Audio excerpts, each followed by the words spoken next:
Hello, everyone, and welcome to another episode from the Paperhats Survival Multiplayer server. My name is Glitch.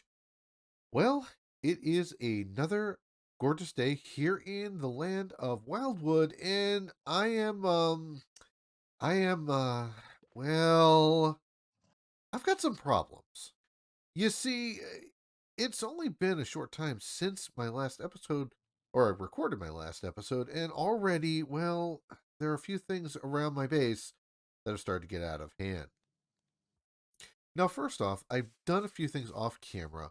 One of the things I did early on, because we have a project going for a server-wide iron farm, and we want to also make it pretty. So, I quick put together a wool farm because we needed some wool for it. And I have to admit, I'm happy with how this came out. I'm gonna try this season to be a little more decorative in my build. So I wanted to actually use blocks that look, halfway pretty, and it gave me an excuse to try using the new pale oak uh, logs and planks. It it's working really well. I do have to confess that, like last season, I do want to at some point put in an on-off switch, like just basically a system I came up with that'll run along under this and activate all the redstone dust so that at either the push of a button or the uh, switch of a lever, we'll be able to just shut off all of the uh, all of the dispensers at once. Beyond that, I'm also farming up wheat. One of the blocks I'd love to try and play with this season is going to be the mud brick, but that's going to take a lot of wheat to do. So I've just been working on it, and also that keeps my cow crusher going. Um, but yeah, unfortunately, I've got some things that are going on here. You see, I want to work today on, well, making the base, one, more functional, two, even just a little better looking. But before I can do that, well, all right. Gonna bring you down into the storage basement. And I did set up a really basic sugarcane farm, which the nice part is it's actually gotten even easier to do these, considering the fact that we now have mud, which is not technically speaking a full block. It's actually just 1 pixel shorter than a dirt block, but that means you can just put sugarcane on it, and I don't need to have a hopper minecart under there now. There are hoppers directly under that, and yeah, I'm able to get sugarcane on the go for something that we're going to do a little later in the episode. Also, went and found a little bit of dripstone. I've been farming it upstairs, but also I've got an infinite lava source now, so that I can basically get get lava and fuel for future projects. Went ahead and got together a small cactus farm. I needed that for the green dye for the sheep, but also cactus is just, well, sometimes kind of useful. And then we come to this. I know I said last episode that I was going to start off this season, organized. It didn't last. Because no sooner did I start collecting chests around the base than, well, I have one that's organized, but the rest of them have quickly degenerated into a hodgepodge of stuff, and I'm never able to find anything. So today, I want to start out by getting my storage at least organized here at the starter base. But to do that, there's one other thing I really, really need. Um, I really need one of these things because an ender chest makes life a lot easier because, well, you can carry stuff with you, and frankly, if you as long as you have them, you can then access that inventory anywhere. And therein kind of lies the problem. You see, well, I I went through all my chests, and currently it looks like I have like a little bit more obsidian to my name. Um, One of the things I did also off camera, I went back to the Nether and I traded with a bunch of piglins. And well, after using up most of the gold that I have, and also I was able to get a little bit more obsidian. And beyond that, I was also able to get 5 ender pearls, and someone has already been to a fortress, so we do have some blaze rods. So I can at least make myself an ender chest here shortly. I just need to go and find a little more obsidian.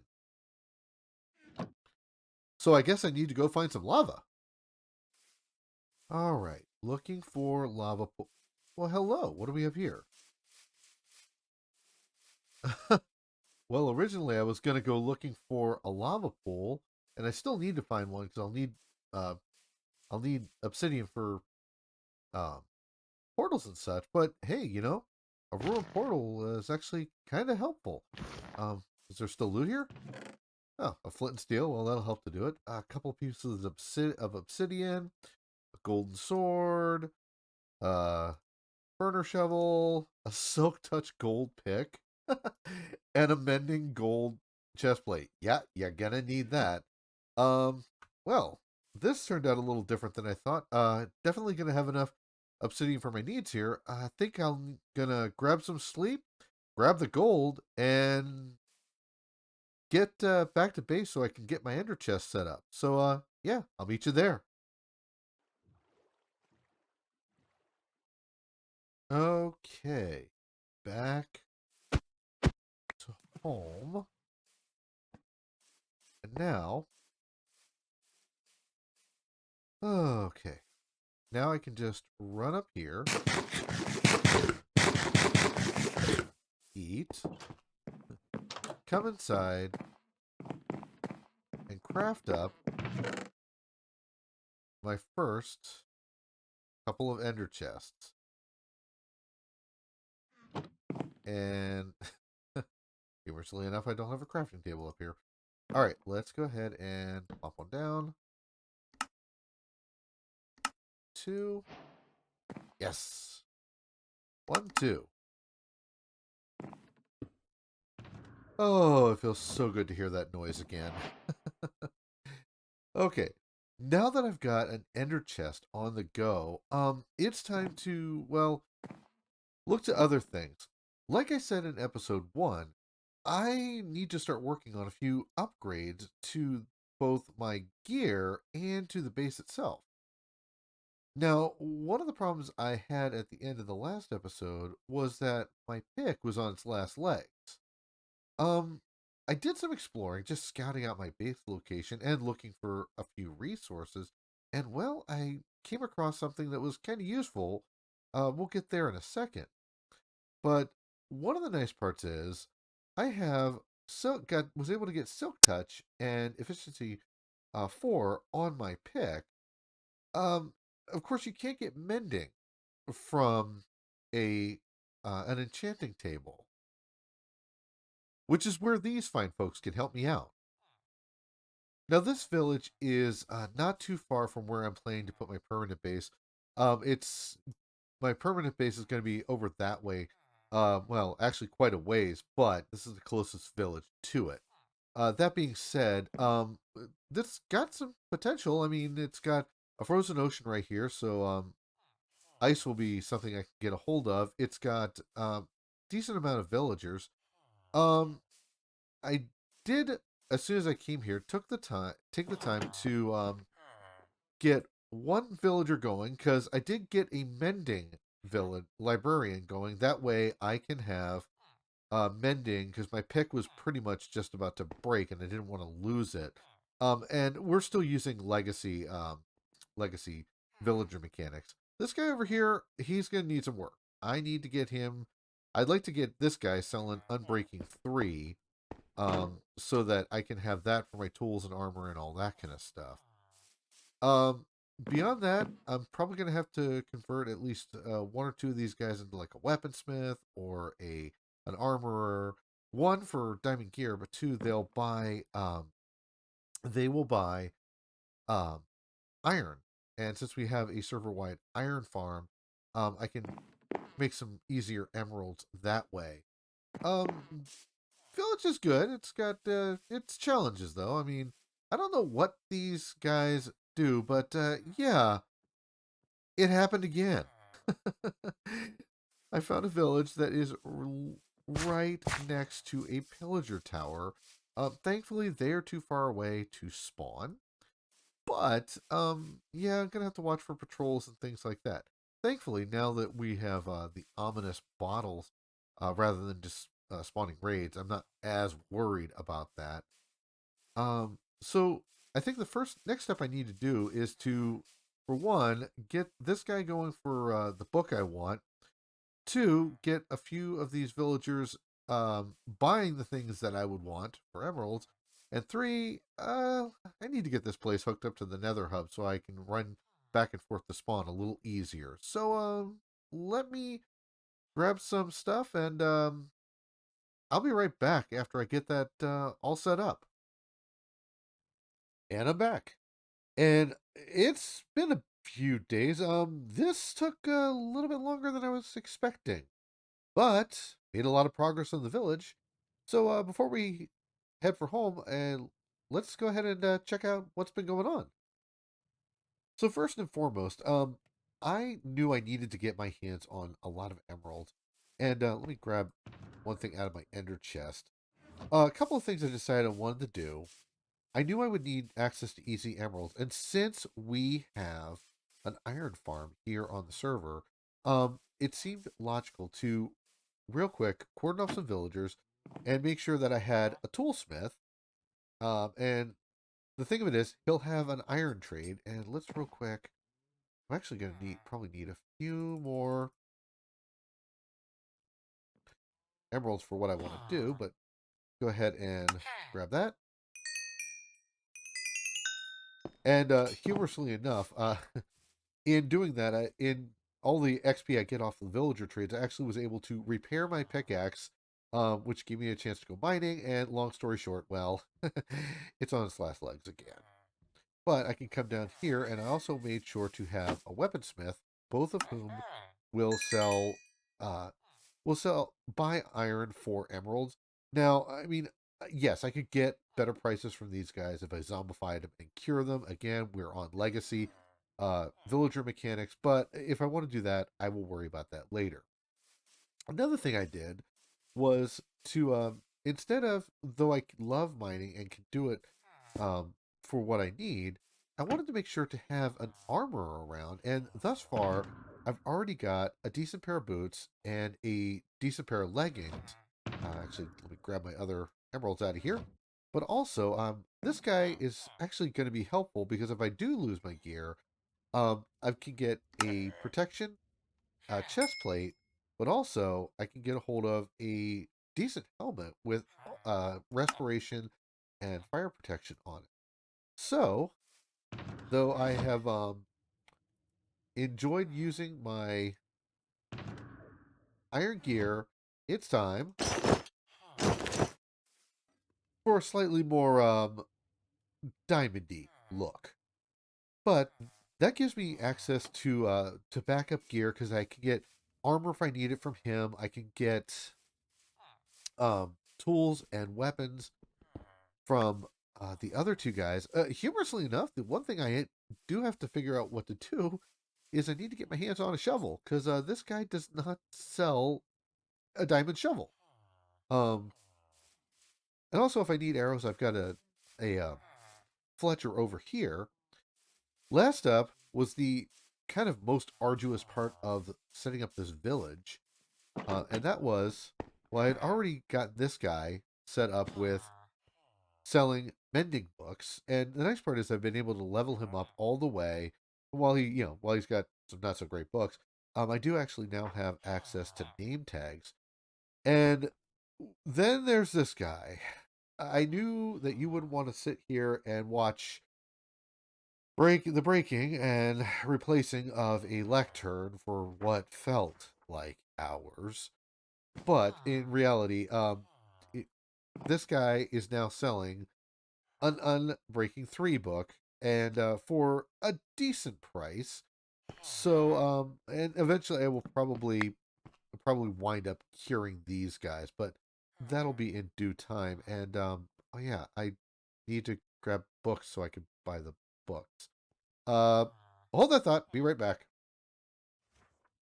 Okay, so at present, I do have an unbreaking free and a mending book, and I already bought one more unbreaking free book so that I could have it for my pickaxe. I do realize that I actually need another set, so yeah, I'll take one of those.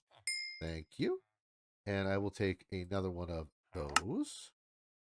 Thank you, and will go.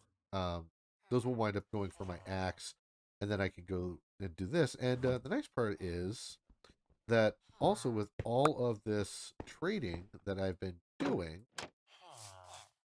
I can. If I go back over here to the house I've co-opted my for my house and my nether portal, and uh, I'm out of coal again. I've been trying to smelt up as much of the. Oh, hey, that was quick. I basically I leveled this guy with lots of I armor trades and just smelted them down for nuggets because then I can sell them back to him. But with all of these levels I have, I can actually go ahead and get and I forgot. There's still my ender chest. Grab this one. Okay. So now I can go ahead with all the levels that I've picked up from doing all the villager trades. I can not get it backwards, and I can put Silk Touch and Unbreaking 3 on my pick.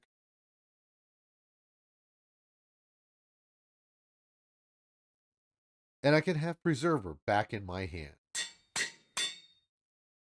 So now I guess it's time for me to take the levels that I have and put the rest of these books on my gear, and then I can move on to the next part in this little improvement project to my starter base. But I am also realizing one other thing.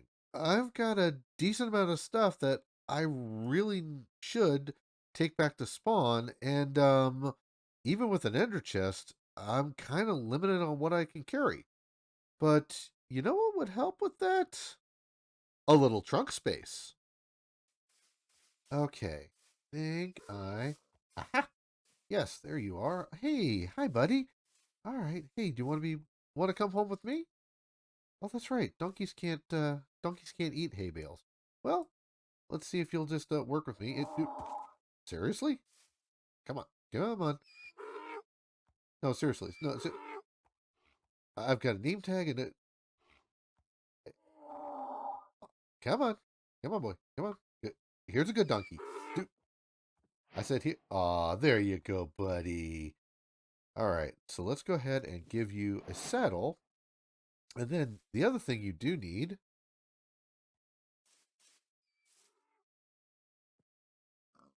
is your saddlebag. And now, with my saddlebags empty and my trusty, donkey ready to go, it's time to head back for the village, gather up some gear, and then head back to spawn. I'll meet you there. And just about home. All right. Feels good to be back. And you know what? Say what you will about how cool horses are. I will always love the Minecraft donkey. And you know what? You're a poor man's shulker box, buddy. And if you can get away from the skeleton horse, do you want to make it official? Went ahead and bought one name tag so that we can have Box back in the fold. But now that I'm home, it's time to make some more improvements here at the base. A couple of things I want to do. I really do want to do something with this bay right here. And I've got some other ideas for, well, some things to make this place look a little fancier. So I think it's time to gather a few more materials and see what I can come up with. So let's go ahead and get this building project started.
Welcome back, and I hope you enjoyed the time lapse. Well, despite more than a few drowned attacks and a pillager patrol invading my space, I think the house is starting to look pretty decent. Now, like I said, one of my goals this season is to take and use blocks that I'm not used to using and try and vary my color palette a little bit and, well, try and build my skills a little bit and expand my horizons as a builder. Um, so some of the things I wanted to do to try and do that was to try variations in pathing. I need to expand more like this, but I'm really happy with how things came out on the path going up here into the center of spawn. Um, in the past, I've kind of just relied on things like the path block, but I don't know. It gives it more of an organic feel to just mix and match some other blocks in there. And while there are a couple of ideas I do have to for other things to add, I think the path is looking pretty good. While I was gathering materials, I also went ahead and got started taking the wool farm and turning it into a pop-up wool shop. I figured it's a good way to, well, I mean, I always enjoy doing wool shops. They're just a kind of a chill redstone build that's just fun to put together. And, I mean, right now I've got the basics. One or two, I'm planning on one or two of the, well, it would appear I made some sales.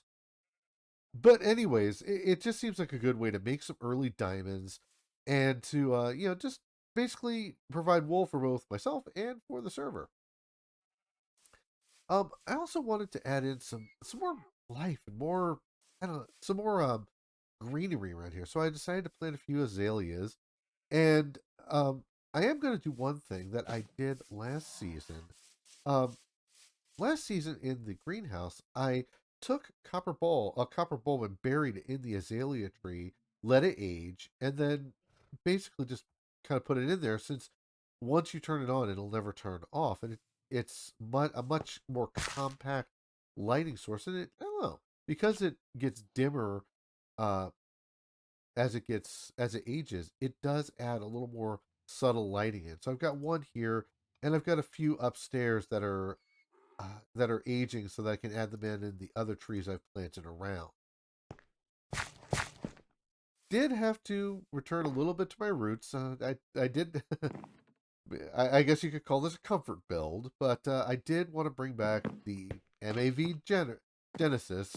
No, she's not going to fly, but I don't know. There's something about me that just loves a tall ship, and it just makes it feel a little bit more like home to me.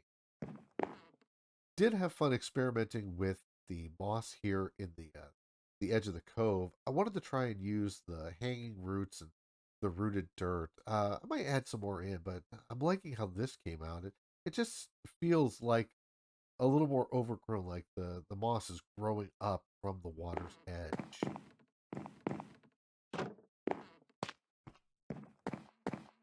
The dock is going to be my way to my basement, and it is kind of nice to have that set in and to have a place where I can pull up with either a regular boat or just even just swim if I need to.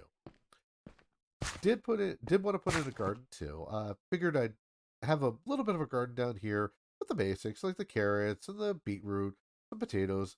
Did get some netherwort cocoa beans, the netherwort so I can get potions on the go, and the cocoa beans, well, just I don't know because. Um, and I'll be honest, I really, really love how the Garden Terrace came out. I wanted to experiment with the new tough blocks that were added in.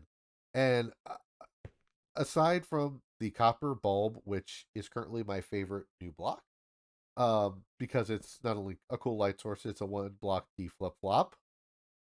But I love the new tough blocks, and I love the just how they add so much. I mean, it's not stone, it's not deep slate, but I just love the color and how it just comes out, especially the pattern they have for the I think it's the chisel version with this kind of swoosh that kind of calls back to the breeze. But as far as the garden goes, it just feels good. I, I'm happy with how it came out. That I've got the wheat field. I can swap these out with different crops as the season goes on. But again, I do want to do a good bit of stuff with mud this season, so this should keep me supplied with wheat for the remainder of the season. And speaking of the rest of the season, while I'm really happy with how my starter base has come out, and I'm not in any overt rush to leave spawn, there is a whole new world out there just waiting to be explored. And while I've got a lot of ideas for the coming season, and well, I've even scouted out an area for my actual base, I have come to realize that I've got more than a few challenges ahead of me in the coming episodes. So I think I'm going to have to choose my battles wisely as I move forward in this season. But those are things that are going to have to wait for next time. So if you enjoyed this video, please consider giving it a like, and also consider subscribing if you want to see more content like this. My name is Glitch, and I do hope I'll see you next time for the next episode on the Paperhats Survival Multiplayer server. Thanks for watching.